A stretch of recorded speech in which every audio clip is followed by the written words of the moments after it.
Losing a birthright in the biblical context refers to forfeiting the privileges and inheritance traditionally granted to the firstborn son. The birthright typically included a double portion of the family inheritance, leadership within the family, and spiritual authority. For instance, Esau lost his birthright in his younger brother, Jacob, when he impulsively sold it for a meal as described in Genesis chapter 25. This act not only meant a loss of material wealth, but also a loss of future leadership and blessings. Losing a birthright symbolized a significant shift in status, authority, and the favor that would have been conferred upon the firstborn, often altering the course of family history. I'm Dr. Ray, and welcome to this week's Hosea International Speaks. We left off last week with the death of Deborah, Rebecca's nurse or nanny.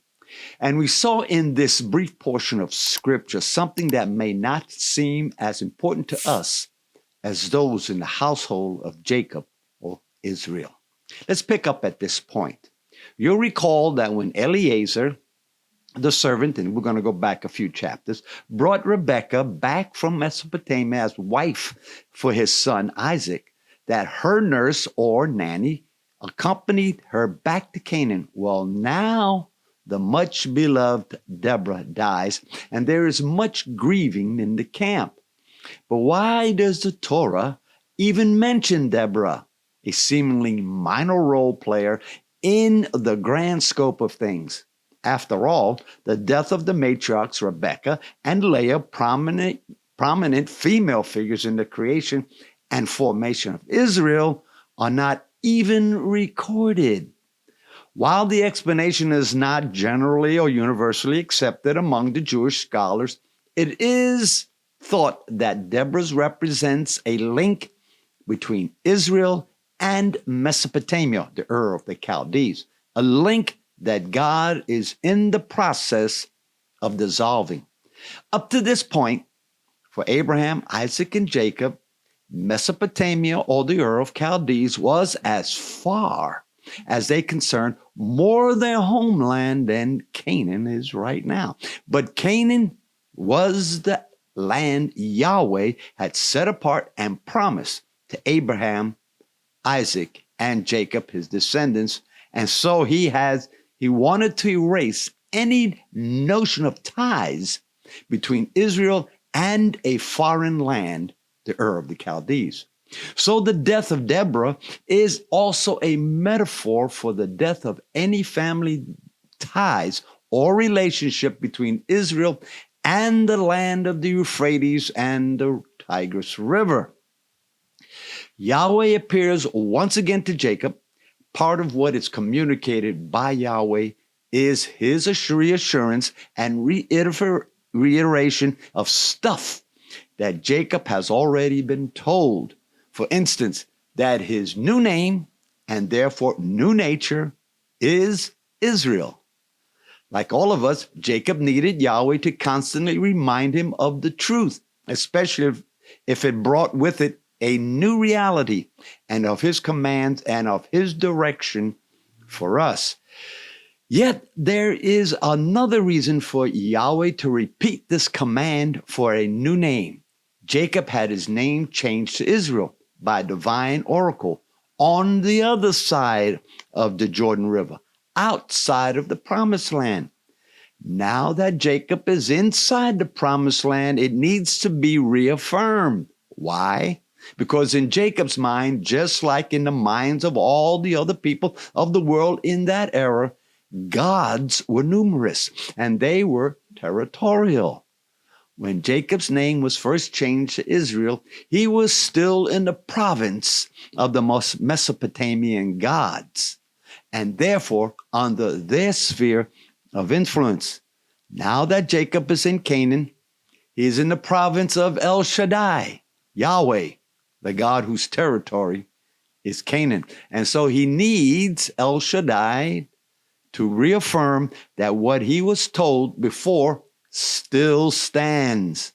Did Jacob believe there were other gods? Absolutely.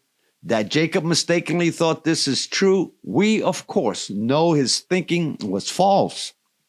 Yet, Yahweh showed grace and mercy and went along and didn't insist that all at once Jacob was to understand all the truths about Yahweh, that he is one and that he is the God of everything, and that there is no such thing as other gods. Don't think for a minute that Yahweh doesn't play along with each one of us and on matters that may prove in the course of time to be error. Yahweh was bringing Abraham, Isaac, and Jacob through a maturing process, much like he does you and I.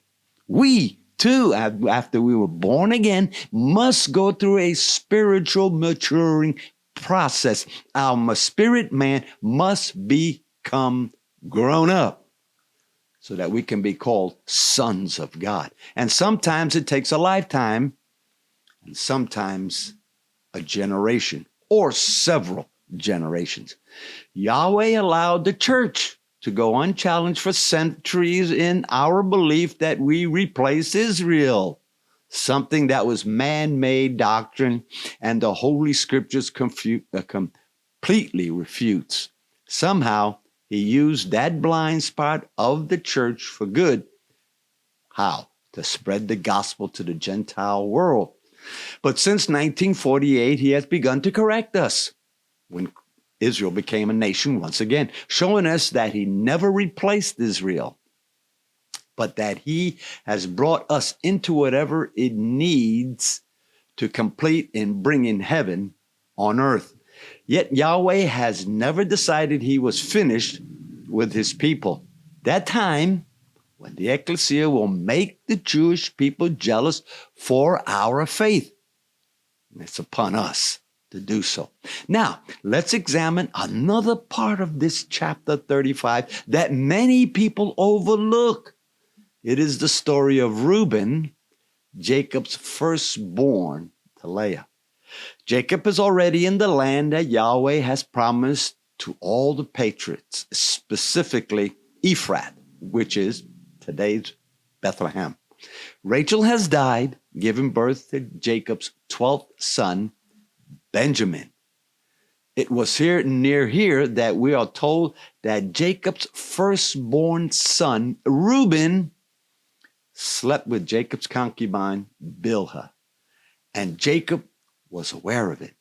Bilhah had been Rachel's servant girl or servant maid.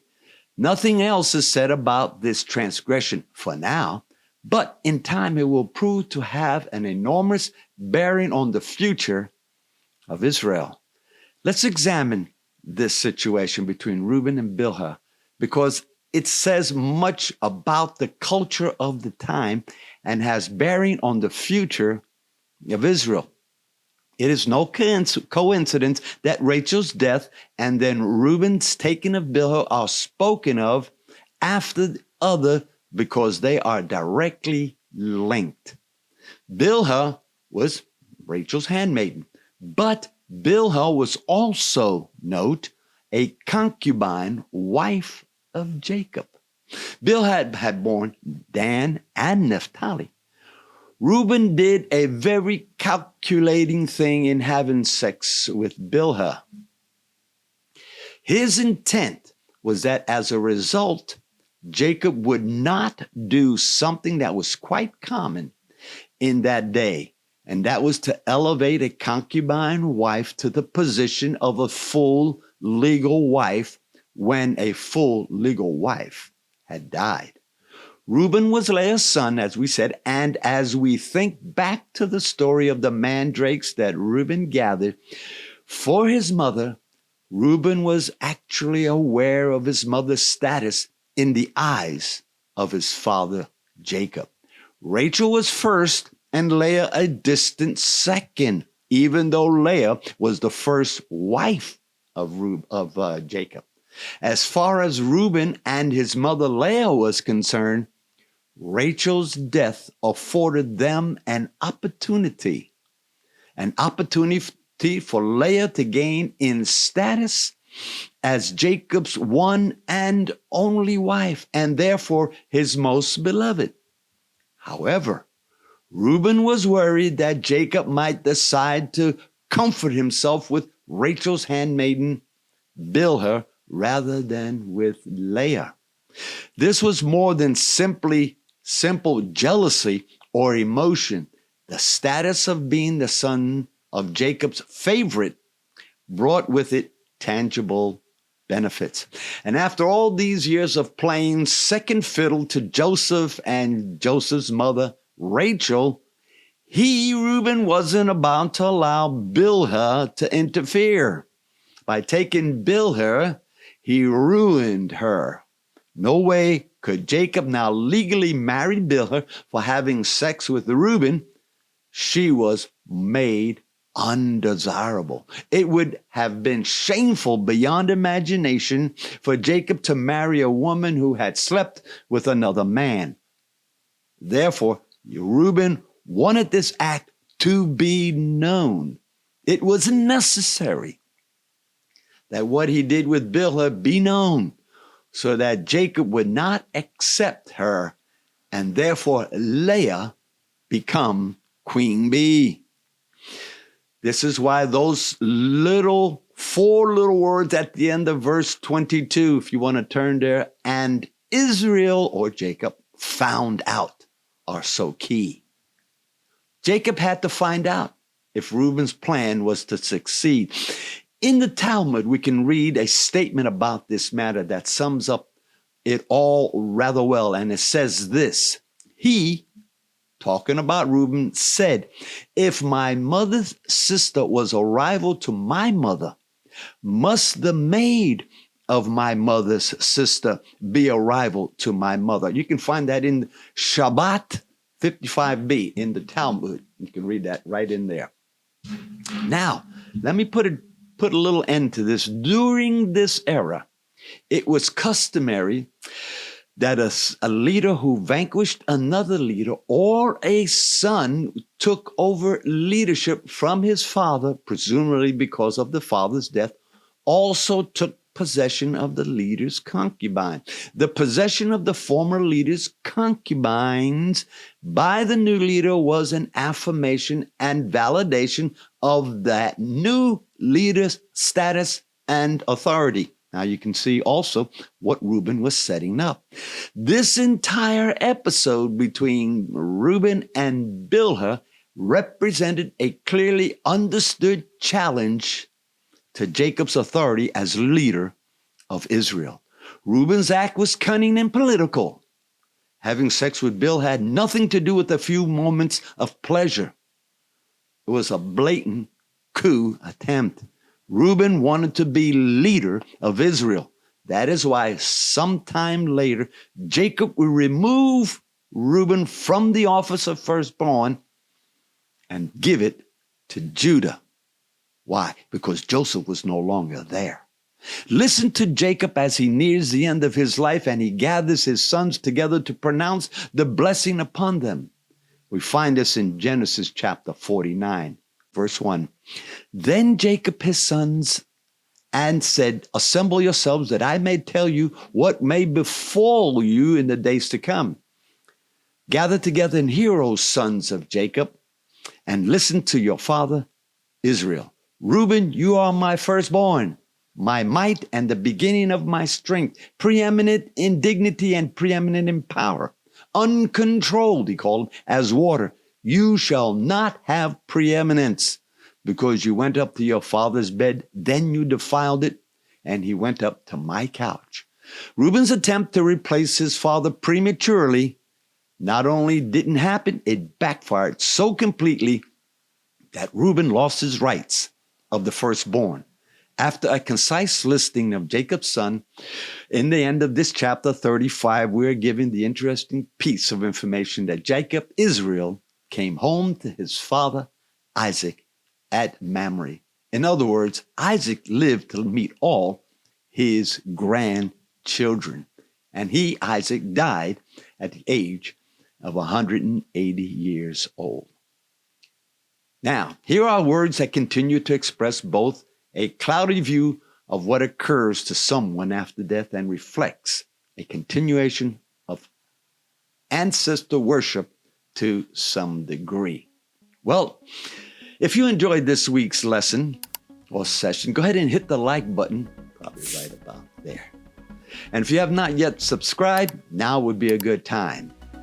And you can write me at Hosea International at yahoo.com or HoseaIntSpeaks@gmail.com. If you still wish to give, you can go ahead and scan one of the two QR codes right there. You can go ahead and pause this and then go ahead and snap it with your phone. I'm Dr. Ray, and I'll see you next week on Hosea International Speaks.